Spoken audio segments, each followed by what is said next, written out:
My name is Michael Carter, and until 6 months ago, I believed I had everything a man could want.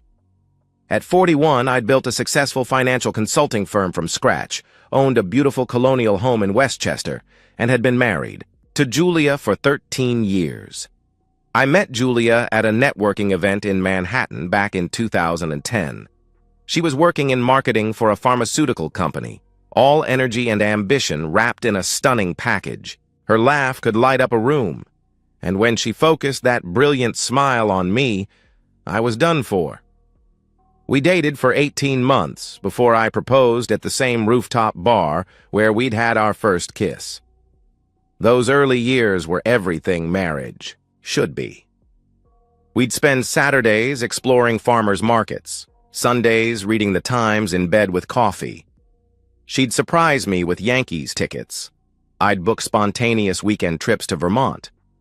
We talked about kids eventually, but we were in no rush. We had time.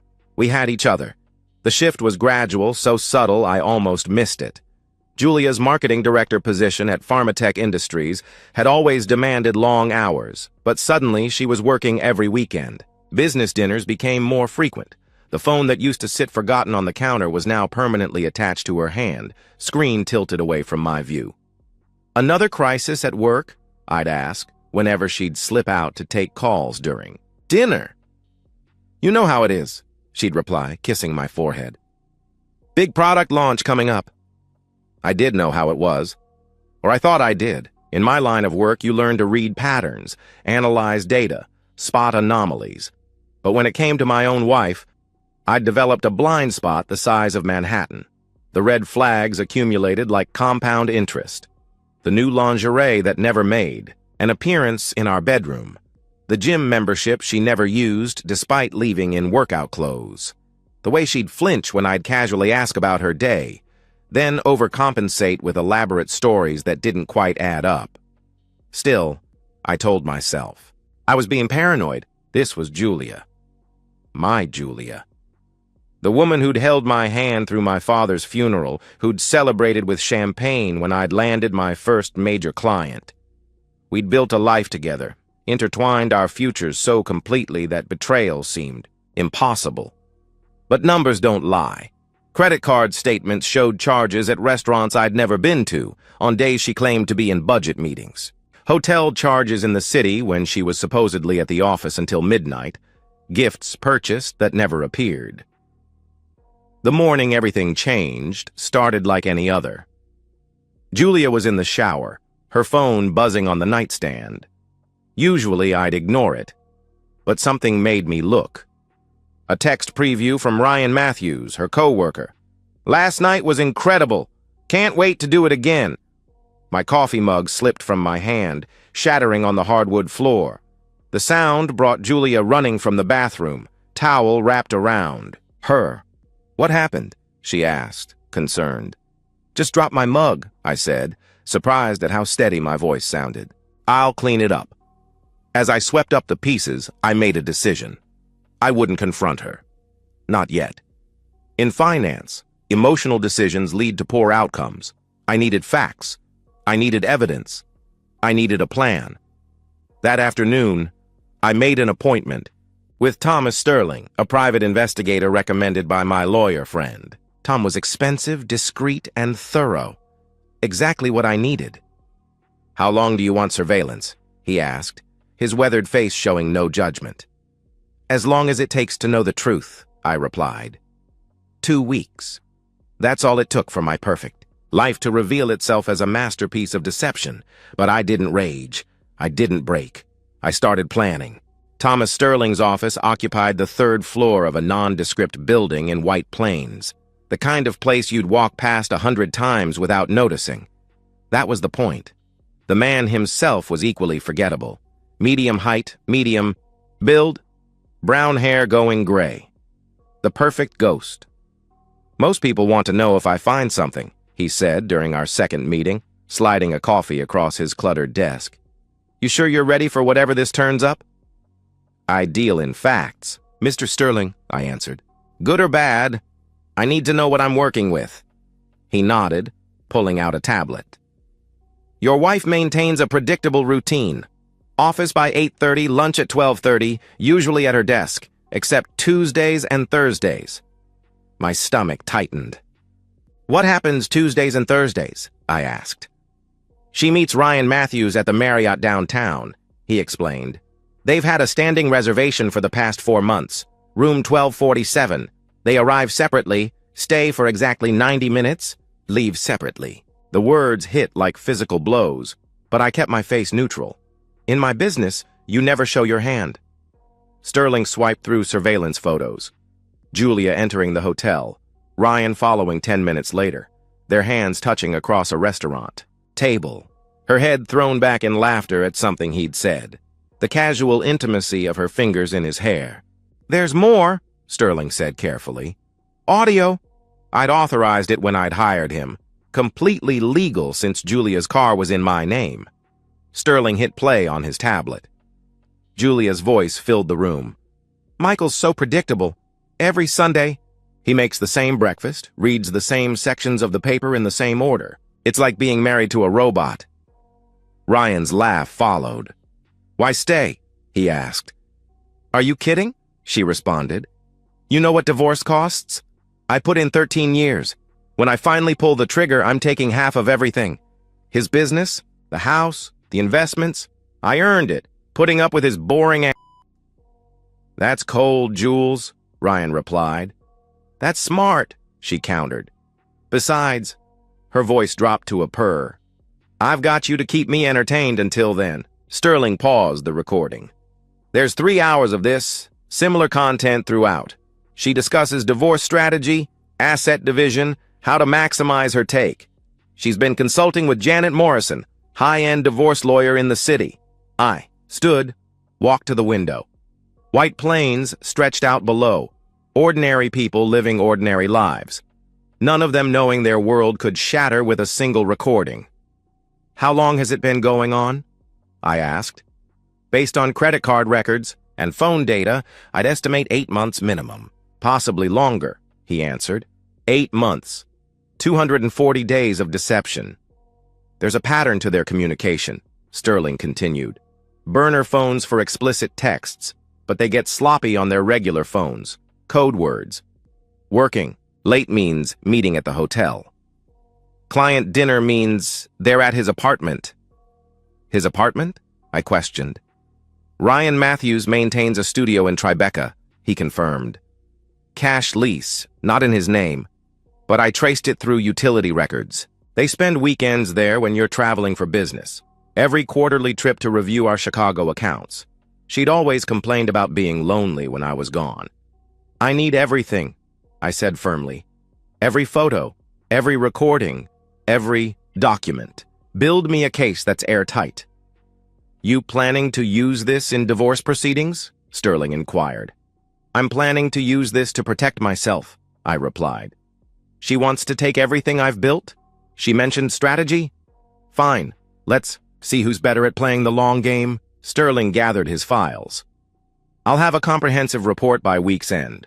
Physical evidence, digital trails, timeline documentation. What about ongoing surveillance?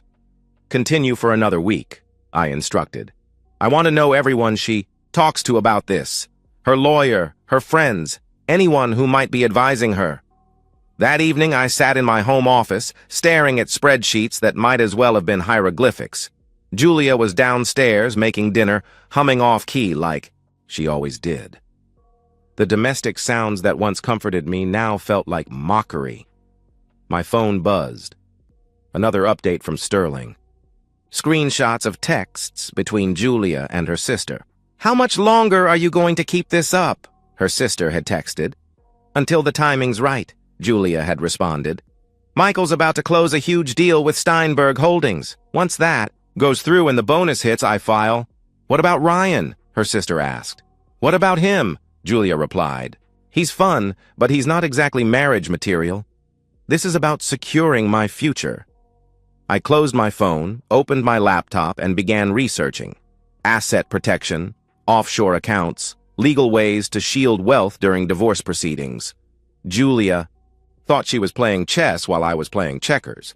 She had no idea I'd already started moving pieces she didn't even know were on the board.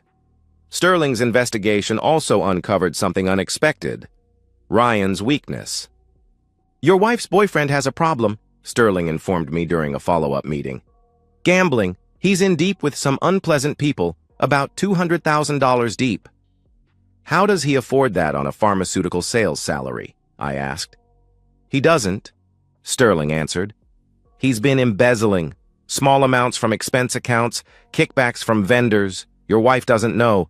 A plan formed in my mind. "Can you prove the embezzlement?" I questioned.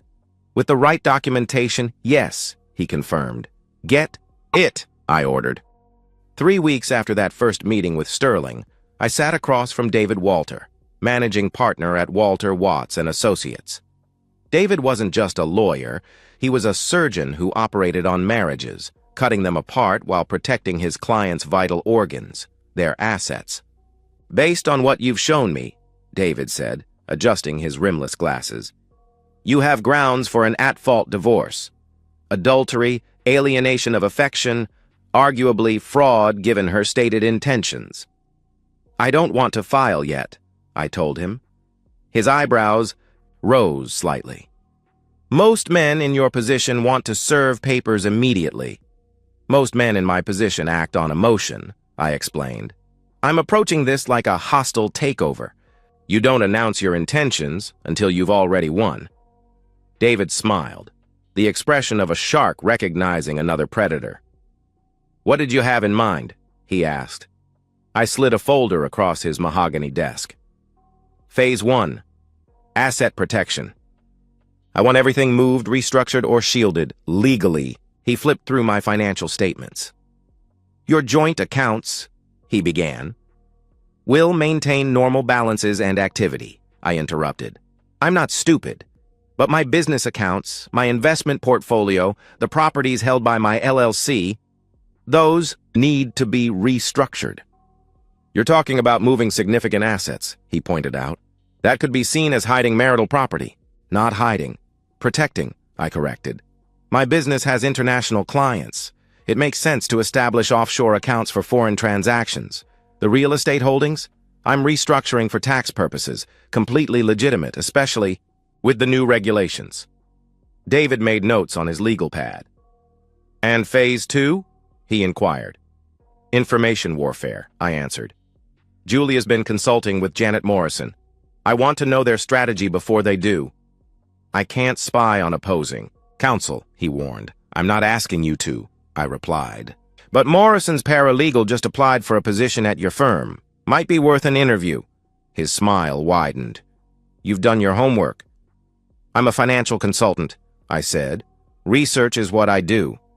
Over the next hour, we mapped out a strategy that would make Sun Tzu proud. Every move Julia might make, we had a counter. Every asset she thought she could claim, we had a legal shield. "What about the house?" David asked. "Technically owned by my LLC, not jointly," I explained. "She's listed as a resident, not an owner." "She'll argue that it's marital property regardless," he cautioned. "Let her argue," I said. "By the time she realizes what's happening, the LLC will have sold it to another shell company I control. She'll be fighting for something that no longer exists." That evening, I started implementing the plan. First, I opened new accounts at banks where Julia had no presence. Small transfers at first, $500 here, $1,000 there, amounts that wouldn't trigger attention but would accumulate quickly. Next, I contacted my business partners. "I'm restructuring for international expansion," I explained. Each believed they were the only one I was telling. Each agreed to redirect payments to the new offshore accounts I'd established. The house was trickier. I needed Julia to sign documents without realizing what she was signing. Fortunately, she'd grown lazy about reading what I put in front of her. "Honey, I need your signature on these tax documents," I said one evening, sliding papers between her wine glass and her phone. She barely glanced up from texting, probably Ryan. "Where do I sign?" she asked. "Just the flagged pages," I answered. Her pen moved across the documents that would transfer her residency rights to a month-to-month basis. Another set buried in the stack restructured our home equity line of credit, removing her as a co-signer. All done, she said, sliding them back. You're so good at handling all this boring financial stuff. That's why you married me, right? I asked. For my boring predictability? She laughed, not catching the edge in my voice. Among other reasons. Yeah, I thought. About 3 million other reasons. The truly satisfying part came when I handled our credit cards. As the primary account holder, I had full control. I didn't cancel them. That would be too obvious. Instead, I gradually reduced the limits. $50,000 became $40,000, then $30,000. Small enough decrements that the automated alerts wouldn't trigger. I also started documenting everything. Every client dinner, I noted in my calendar with screenshots of her location data showing her at Ryan's apartment. Every weekend conference, I saved hotel receipts from her credit card statements showing charges for 2 guests. Sterling continued. His surveillance, building an encyclopedic record of the affair. Videos of them entering hotels. Photos of intimate dinners. Audio recordings that would make Julia's lawyer weep. But the masterstroke was Ryan's gambling debt and embezzlement. Sterling had compiled irrefutable proof, altered expense reports, forged receipts, vendor kickback agreements. Ryan had stolen nearly $75,000 over 2 years, using it to feed his gambling addiction. He owed $200,000 to people who broke bones for lesser debts. 3 months into my preparation, everything was in place. 70% of our liquid assets had been legally moved beyond Julia's reach. The house was one signature away from being sold to my shell company. Our investment portfolio had been restructured into trusts that predated our marriage, backdated legally through a loophole David had found. Julia remained blissfully unaware, lost in her affair and her dreams of taking me to the cleaners. She'd even grown bolder, barely bothering to hide her contempt. You know, she said one night after her 3rd glass of wine, sometimes I wonder what would have happened if I'd married someone more exciting. Like who? I asked. I don't know, she mused. Someone who takes risks, someone spontaneous, someone like Ryan, I thought. Well, you married me instead, I replied. Yeah, she sighed. I did. That night, I lay awake beside her, listening to her breathing. 13 years we'd shared this bed. 13 years of trust I'd given freely. In the darkness, I felt nothing. No anger, no sadness. Just cold, calculated determination. The Steinberg Holdings deal was set to close in 1 week. Julia was practically giddy with anticipation, already planning how she'd spend her half of the bonus. She had no idea the payment structure had been restructured, that the money would never touch an account she could access. Everything was ready. The evidence was compiled. The assets were protected. The trap was set. All that remained was to spring. D-Day was a Thursday. I chose it specifically because Julia would be at the hotel with Ryan, giving me time to execute without interference.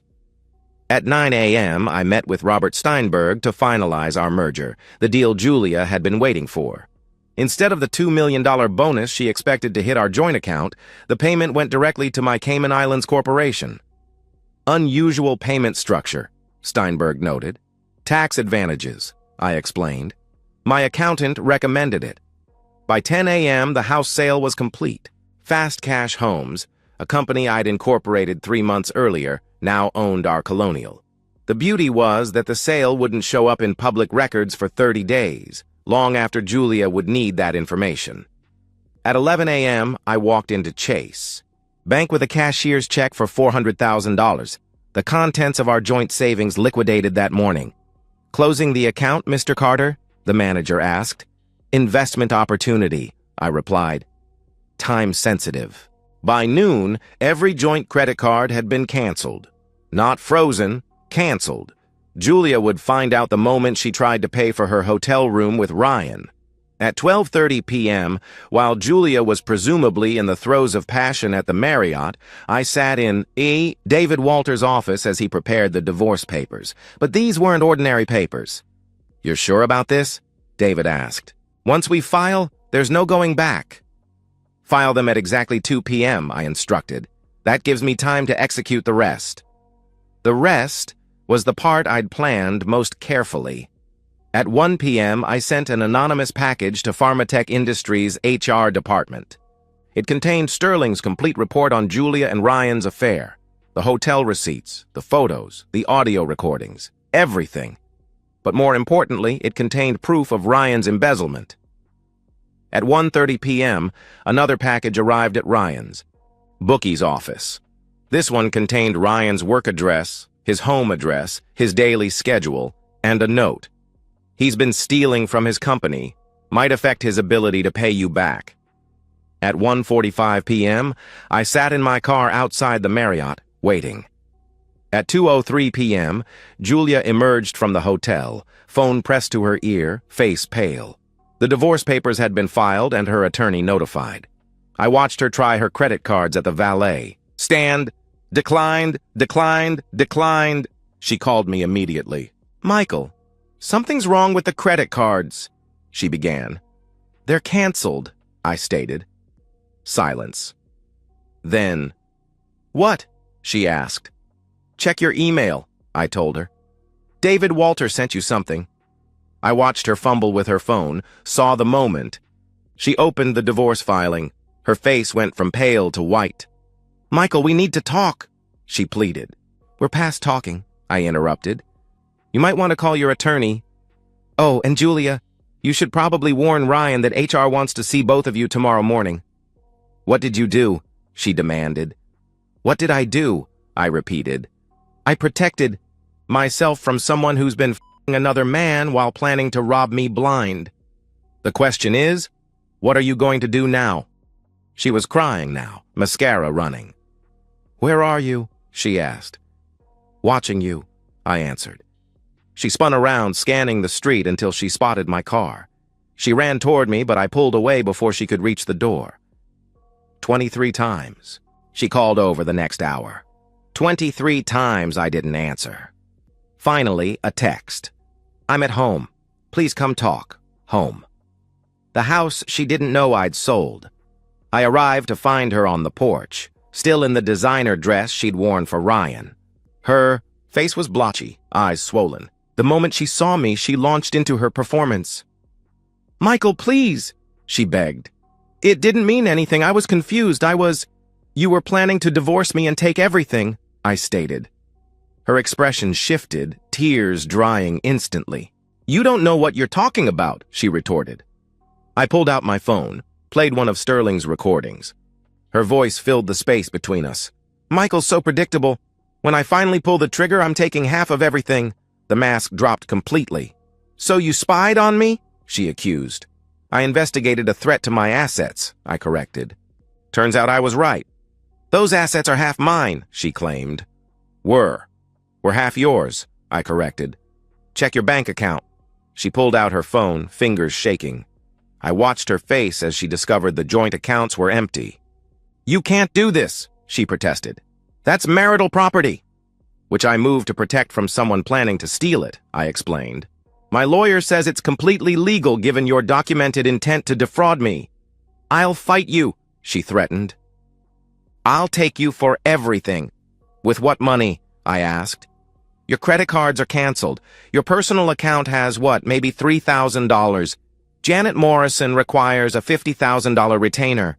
She went pale again. The house, she started. Sold. 3 hours ago, I announced. That's impossible, she exclaimed. I didn't sign anything. Actually, you did, I replied. 3 months ago. You really should read what you sign. The reality of her situation was sinking in. No money, no credit, no house, no leverage. Ryan will help me, she said, but even she didn't sound convinced. Ryan's about to be unemployed and arrested for embezzlement, I informed her. He owes $200,000 to some very unpleasant people who just learned he might not be able to pay. I don't think he's in a position to help anyone. Her phone rang. Ryan's name on the screen. She answered on speaker, probably hoping I'd hear something useful. Julia, what the hell did you do? Ryan's voice was panicked. What do you mean? She asked. HR knows everything, he continued frantically. The hotels, the dinners, everything. They have photos, they have recordings, and they're saying something about missing money. Ryan, calm down. She tried to interrupt. I can't calm down, he shouted. I'm going to lose my job. We're both going to lose our jobs. Did you tell anyone about us? No, she began. This is your husband, isn't it? He accused. Your husband did this. Ryan, we can figure this out, she attempted. There is no we, Julia, he snapped. This is over. Don't contact me again. The line went dead. Julia stood there, phone in her hand, mouth open. In the span of 5 hours, she'd lost everything. Her marriage, her money, her house, her lover, and soon, her job. You destroyed me, she whispered. No, I said, turning back to my car. You destroyed yourself. I just didn't save you from the consequences. As I drove away, I felt the first stirrings of something I hadn't expected. Not satisfaction, not revenge, but simple relief. The months of deception were over. The careful planning had paid off. Julia would face the consequences of her choices, and I would rebuild my life without her shadow hanging over it. The next 3 days were a symphony of destruction. Each movement perfectly timed. Friday morning, 8:47 a.m., Julia walked into Pharmatech Industries for what would be the last time. Sterling was there, sitting in his car in the visitor's lot, documenting everything. She went in confident, he reported via text. Came out in tears 40 minutes later with a banker's box. Human resources had been thorough. Gross misconduct, violation of company policy regarding workplace relationships, and bringing disrepute to the company. No severance, no references, immediate termination. Ryan hadn't even made it that far. Security had escorted him out Thursday evening after the embezzlement evidence surfaced. Criminal charges were pending. Saturday brought a new wave of humiliation. Julia's friends, the same ones who'd covered for her affair, suddenly went silent. Social media told the story. She'd been removed from their private groups, unfriended, unfollowed.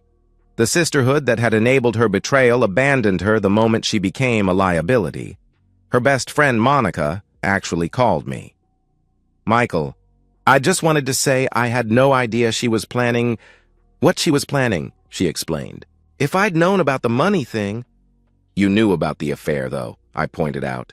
Silence. Then, I thought it was just a fling. I didn't think she'd actually... She started. Destroy our marriage?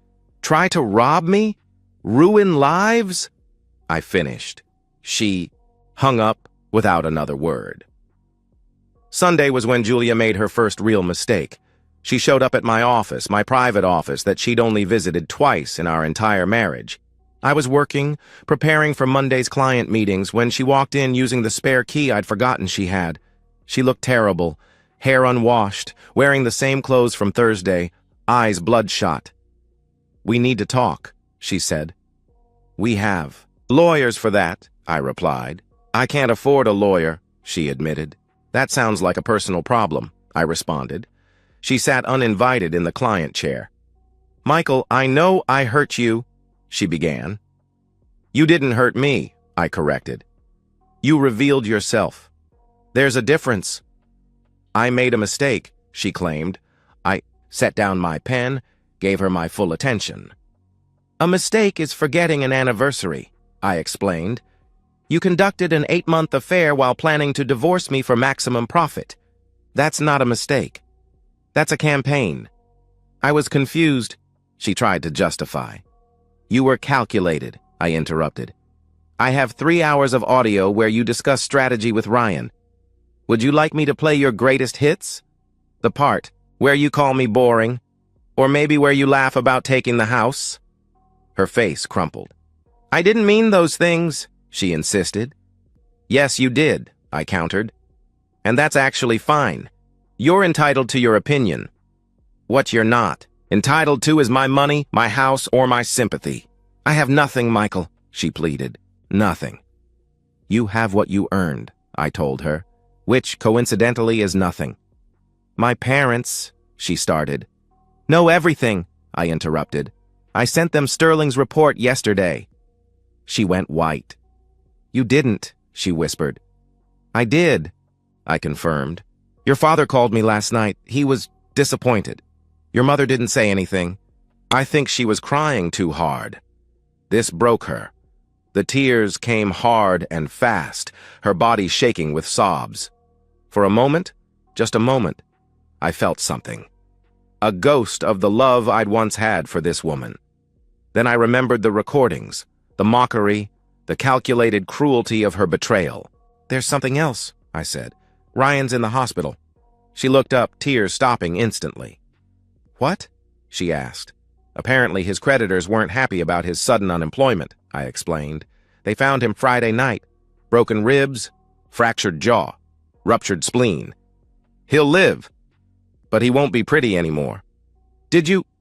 she began to accuse. "I was here all night," I stated. "Security footage confirms it. I had nothing to do with it." Monday morning, the divorce papers were officially served.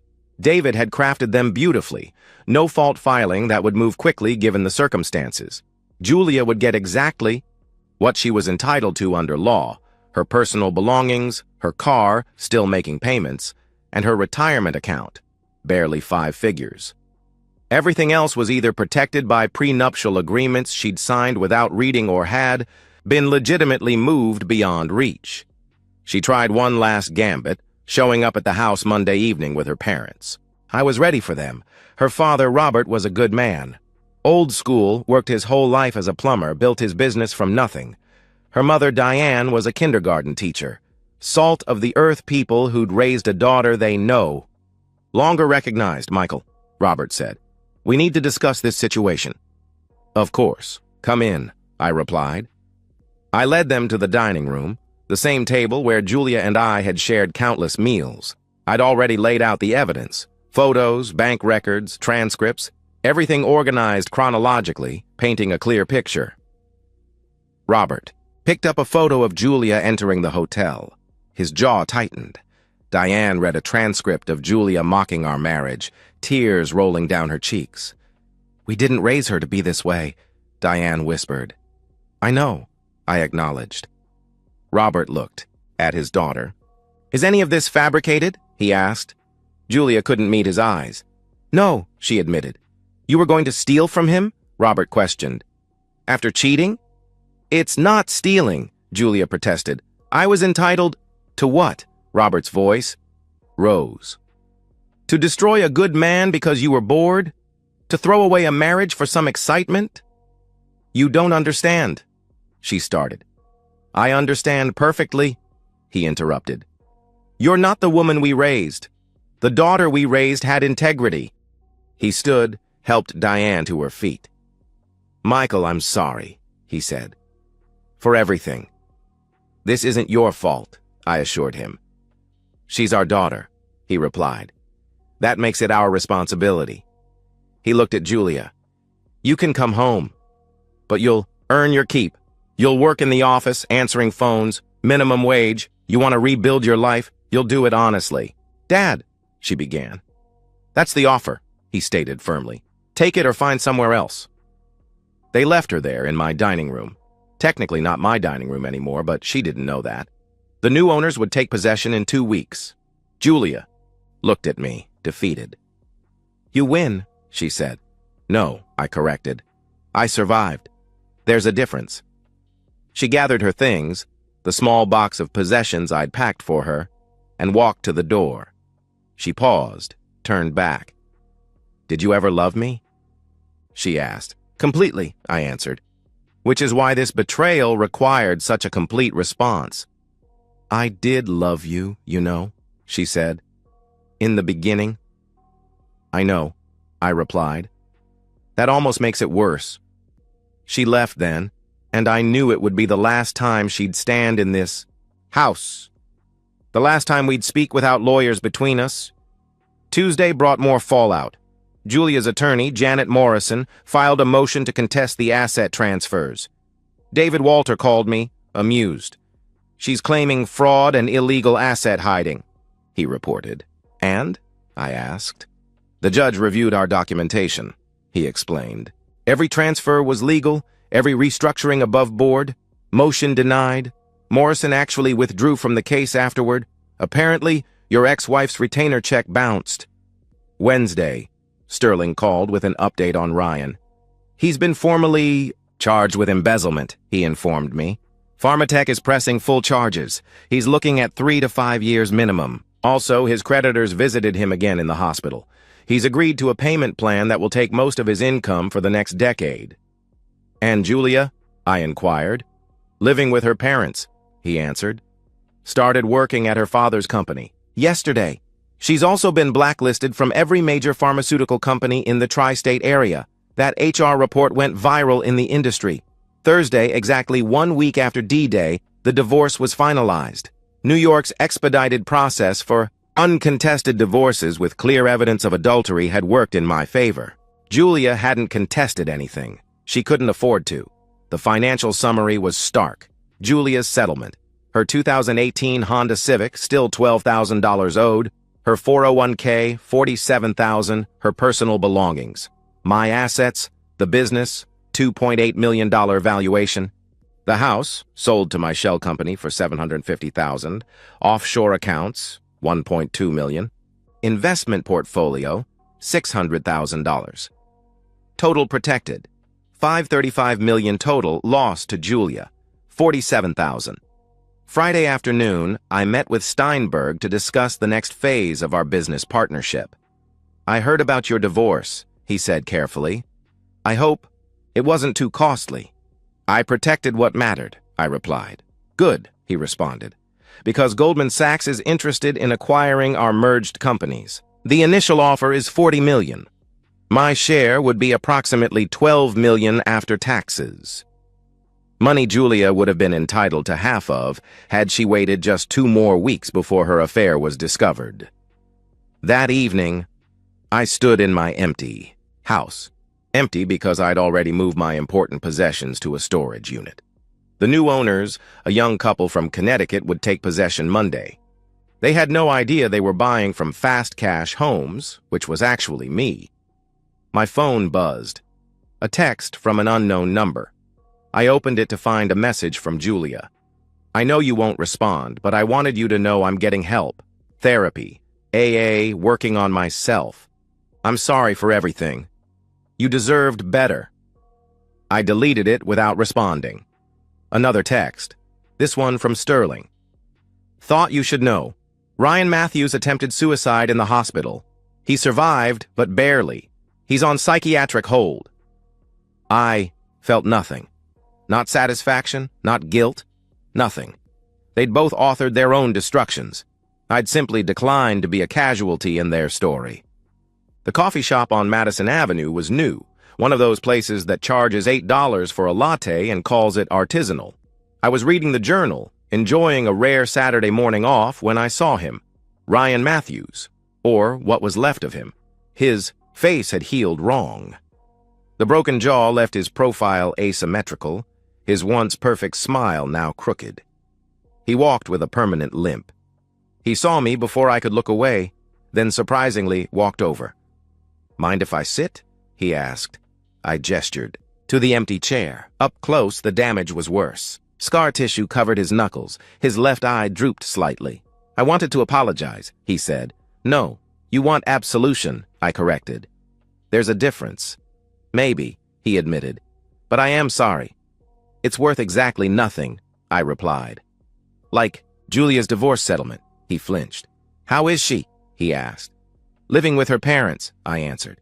Working reception at her father's plumbing company. Last I heard, she was dating some guy from her AA group. We sat in silence while his coffee arrived. I lost everything, he said. You stole from your company and loved another man's wife, I stated. Consequences follow actions. She really was going to take you for everything, he revealed. Had spreadsheets calculating down to the penny what she could get. I know, I replied. For what it's worth, you won, he said. Completely. No, I just didn't lose, I corrected. He limped away, a broken man. 2 hours later, I met David Walter for lunch. Goldman Sachs deal closed yesterday, he reported. $12 million after taxes as projected. Good, I responded. You know Julia hired 3 different lawyers after Morrison? He mentioned. Each quit when they saw the evidence. That afternoon, I closed on a new penthouse downtown. The realtor, an attractive brunette named Sarah, handed me the keys with a warm smile. "Congratulations, Mr. Carter," she said.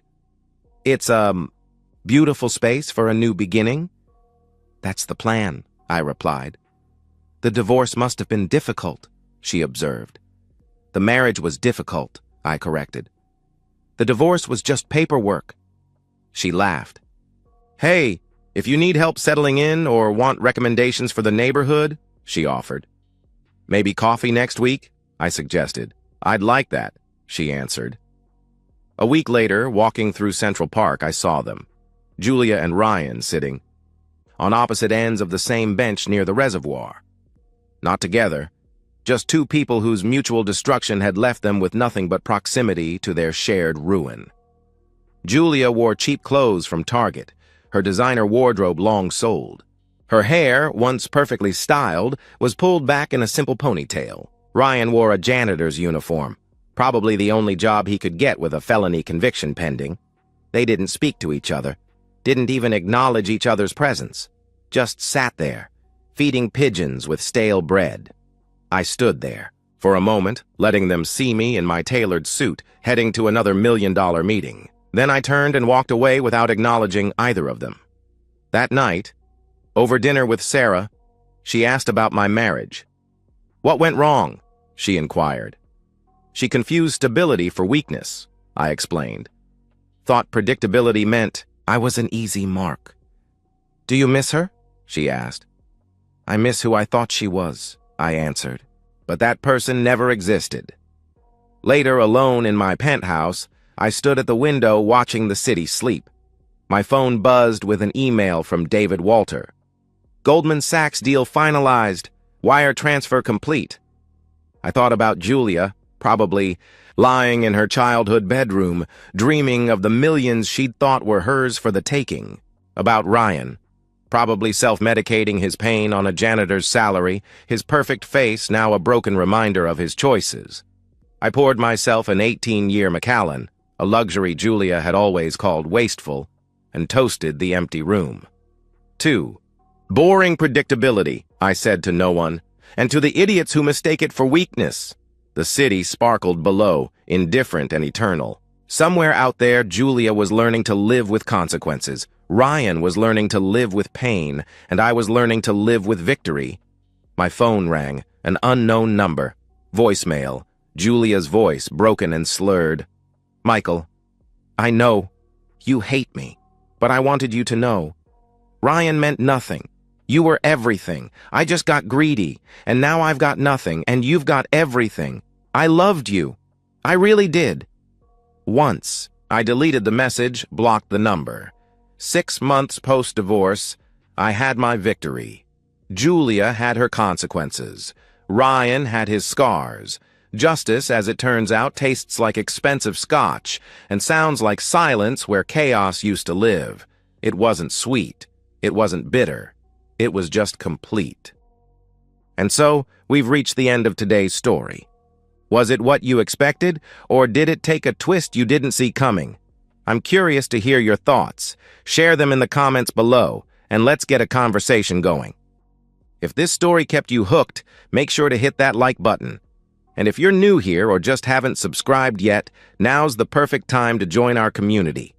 I bring you fresh, captivating stories every day, so click that subscribe button and turn on notifications so you never miss out. Thanks for watching, and I'll see you in the next one.